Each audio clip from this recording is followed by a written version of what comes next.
So in today's lecture we shall talk about a very important concept, that is linear combination, linear independence, and some things related to that.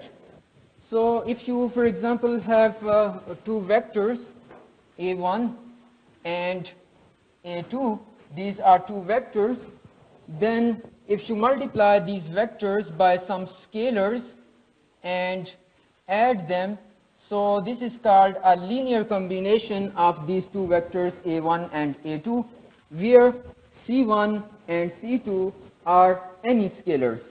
For example, if you have vectors a1,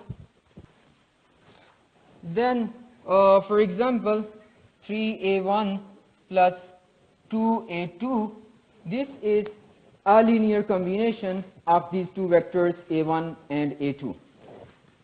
In general, if you have m vectors, you multiply those vectors by some scalars and add them, so that is called linear combination of those m vectors, c1 a1 plus c2 a2 plus, so where ai's are vectors and ci's are any scalars, so this is linear combination of these vectors.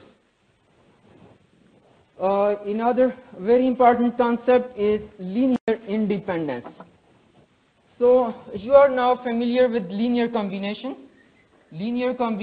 of m vectors. If this linear combination of these m vectors is 0 only for all ci's equal to 0, of course ci's are 0, then this will be definitely 0. And if this is 0 only for all ci's equal to 0, then these vectors are linearly independent. Clear? For example, if you have vectors a1 equal to, this is a vector, and another vector a2 equal to 0, 1, so you cannot find any ci, this c1 a1 plus c2 a2, this is equal to 0 only for the case when c1 and c2 is equal to 0.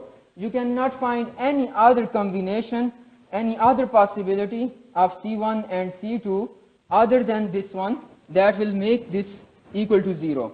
Therefore, these two vectors a1, a2, these are linearly independent, right?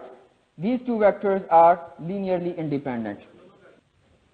So the question is, if we have this vector a1 equal to 1, 0, and another vector a2 equal to minus 1, 0, is it the question? So are these vectors linearly dependent or linearly independent?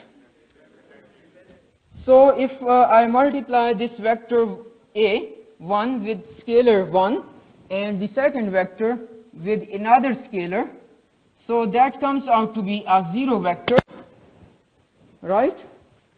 So these scalars are non-zero, therefore these vectors are linearly dependent. These vectors are linearly dependent. What about these vectors? A linear combination of these three vectors is c1 a1 plus c2 a2 plus c3 a3. What about linear dependence of these vectors? These vectors are linearly dependent. For example, I can select minus a1, minus 1 multiplied by a1, minus 1 multiplied by a2, plus 1 multiplied by a3, that comes out to be equal to 0. So we are able to find non-zero ci's such that their linear combination is equal to 0. Therefore, these vectors, three vectors, are linearly dependent. If vectors are linearly dependent, then you can also write it in this form. For example, A1 can be written in this form. Here C2 and C1, these are constants.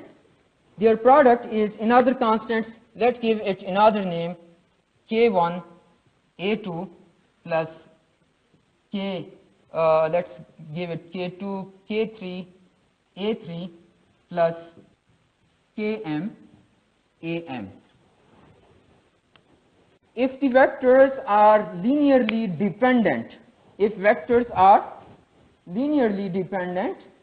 then at least one vector can be written as linear combination of other vectors. What does this statement mean? Let's take one example. So we have three vectors.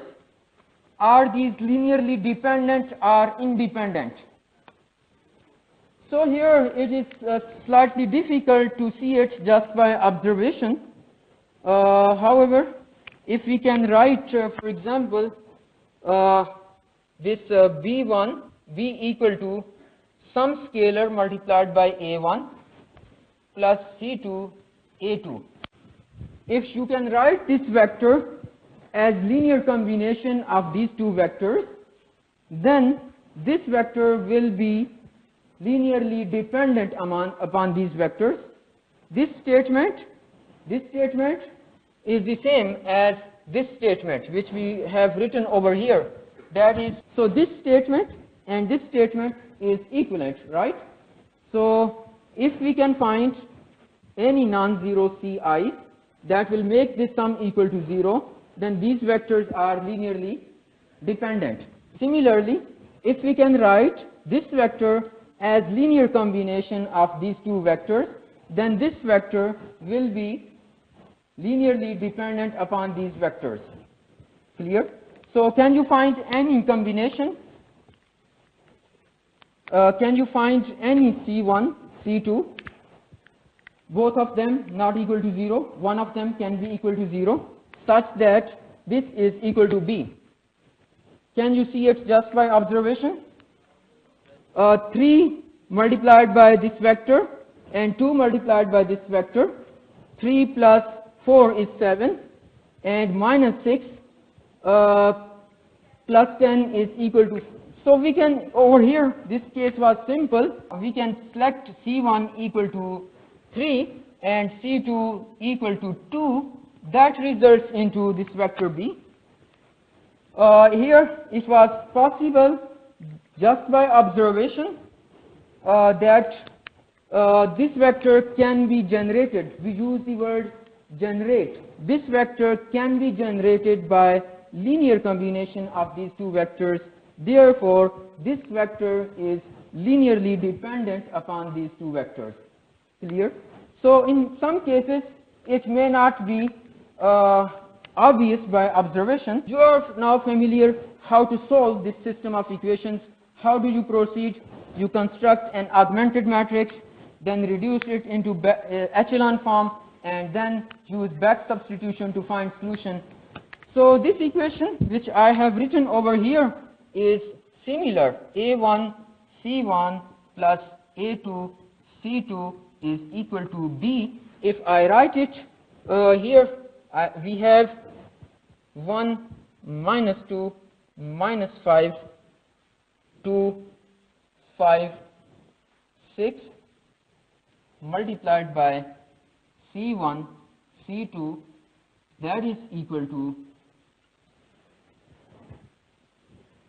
this 7 4 minus 3.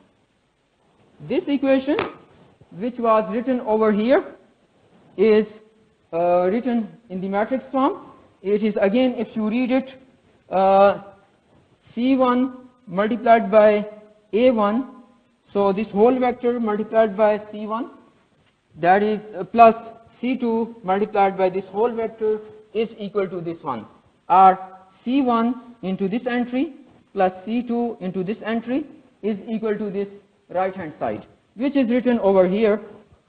This entry into C1, this entry into C2 is equal to 7. So we have simply rewritten this equation into matrix form. C1 and C2, we want to find these scalars. So now the procedure, what was procedure? You construct the augmented matrix and then use back substitution. This is augmented matrix. You perform elementary row operations, that is, multiply this row with 2 and add it with this one, that is R2 plus 2R1. What do we get? Row 1 with 5 and add it to the third row. And these rows, this matrix is row equivalent to this matrix. 0, we can multiply any row with non-zero scalar. So we multiply this row with 1 by 9 to get 1, 2. We multiply this row with 1 by 16 to get 1, 2. And then we simply multiply this row, second row, with -1 and add it to the third row to get. So we have reduced this into echelon form, and then by back substitution we can find the solution. Here C2 multiplied by 1 is equal to 2. So C2, is it visible, right? So C2 is equal to 2, and from the first row C1 plus 2 multiplied by 2 is equal to 7, which implies that C1 is equal to 3. So that is what we had obtained by observation. So here there was one more question. We have 3 equations in 2 unknowns. So just by looking at the number of equations and number of unknowns, we cannot talk about whether the system of equations is consistent or inconsistent. However, if we reduce it into echelon form, then we can see whether the system of equations is consistent or inconsistent, and whether there exists a unique solution or the solution is not unique. Yes, please. So the question is, if for example we had obtained in this particular system, for example we had obtained here some non-zero constant alpha. So what about this situation? If we had obtained alpha over here, non-zero constant, so no solution exists. That is, no C1 and C2 exist which satisfy this equation, and therefore these 3 vectors are, then what would we have in the case? Linearly independent. So the question is, if we had obtained this case, for example 1 and 3, so this is not the echelon form. We shall proceed one step more to reduce it into echelon form. Multiply this row with -1 and add it to this row. So again, no solution exists. No such C1 and C2 exist such that this can these vectors will be in that case linearly independent. Yes. So if for example here the question is, if we get this situation, for example, then finally how many solutions will be there? Infinite possibilities. Even if you have single such possibility, even then these vectors are linearly dependent. So if there are infinitely many possibilities, still these vectors are linearly dependent, right? So the discussion that we have carried out up to this point was for column vectors. The same discussion is applicable to row vectors as well. That is, if instead of i's to be column vectors, if these vectors are row vectors, still the same discussion is applicable. For example, if we have these vectors, we have 3 row vectors, whether these vectors are linearly dependent or independent.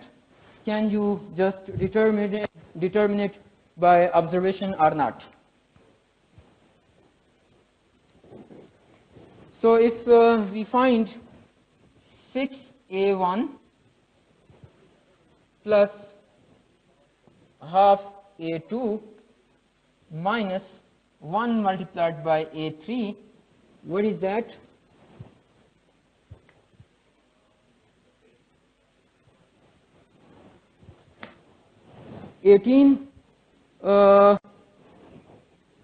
This is also minus 1 by 2. 18 plus 3 is 21, and then this 21 minus 21, and 12 minus 12 is 0, so that is 0 vector. So what about linear dependence and independence of these 3 vectors? These 3 vectors are linearly dependent. These 3 vectors are linearly dependent. If we had only these 2 vectors, then what about the linear dependence and independence of only these 2 vectors? These 2 vectors are, if we only consider these 2 vectors are linearly independent. We cannot find any scalar multiple of this vector which will generate this vector. So if we consider these 3 vectors, then these 3 vectors are linearly dependent. If we consider only these 2 vectors, then these 2 vectors are linearly independent.